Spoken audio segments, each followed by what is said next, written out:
Morning বন্ধুরা, কেমন আছো তোমরা সবাই? আশা করি ভালো আছো, আমি ভালো আছি। তাই সকাল সকাল চলে এসেছি রান্না করে। তো এর পাশে বসিয়েছি দুধ চা বসিয়েছি এর পাশে, আর এর পাশে বসিয়েছি পেঁয়াজ কলি আলু ভাজা। কারণ রুটি দিয়ে পেঁয়াজ কলি আলু দিয়ে আজকে সকালের টিফিনটা সারা হবে।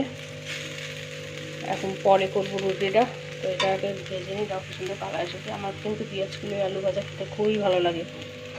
আর এদিকে পুরো গাঢ় দুধের চা করছি আজকে। দেখতে পাচ্ছ চায়ের কালারটা। চাটা আমার হয়ে গেছে, নামাবো।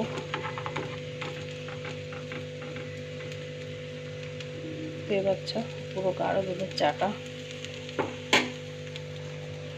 আর এদিকে আমার পেঁয়াজ কলি আলুটাও ভাজা হয়ে গেছে।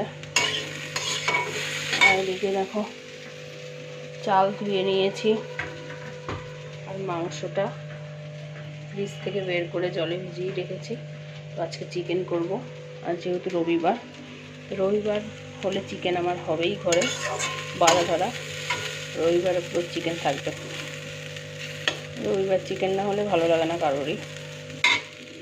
চাটা হয়ে গেছে, চলো দেখো পুরো সর পড়ে গেছে চায়ের উপরে। চাটা এখন আমি নামিয়ে নিই। টাটা।